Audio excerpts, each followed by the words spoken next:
Për herë të parë në kryeqytet, fëmijët me aftësi të kufizuar do të kenë mundësi të kenë një park lojrash posaçërisht për ta në kuadër të Tirana Smart City.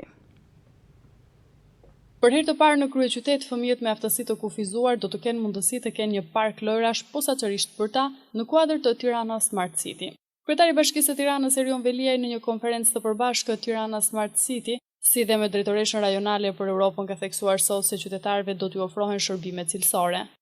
Tirana Open Data do të jetë një nga projektet tona kryesore që do të ndjekim me PNUD-in për të siguruar që Bashkia e Tiranës është bashkia më transparente në Republikë, për të kaluar disa procese online, siç janë lejet e ndërtimit, lejet e zhvillimit, siç janë marrja e shumë prej dokumentacioneve, licencave, marrëdhënia financiare, pagesat me bashkinë. Një pjesë e këtij modernizimi tashmë ka filluar me mënyrën se si janë konsoliduar të gjitha pagesat vetëm në faturën e ujit, po është vetëm fillimi.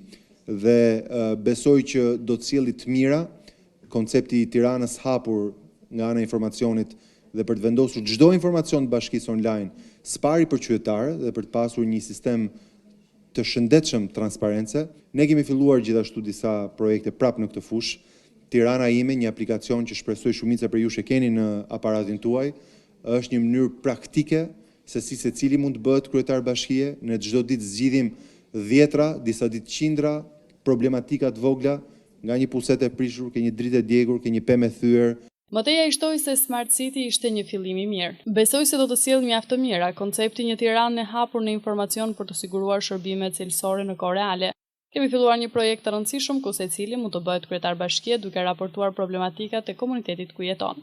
Veliaj vuri theksin se njerëzit nuk kanë nevojë për trajtime, por për punë konkrete, për strehim dhe punësim së pari. Ndërsa drejtoresha rajonale për Europën ka thënë se Tirana ka një potencial të bëhet një metropol ku mund të ofrohen shërbime cilësore. Dua të them që kjo mënyrë e re u krijon mundësi qytetarëve të kenë akses me të dhënat, që ka të bëjë me transparencën dhe llogaridhënien e politikanëve ndaj publikut. Sipas saj, Bashkia e Tiranës po jep përgjigje sfidave të kohës përmes inovacionit për një zhvillim më të qëndrueshëm ekonomik.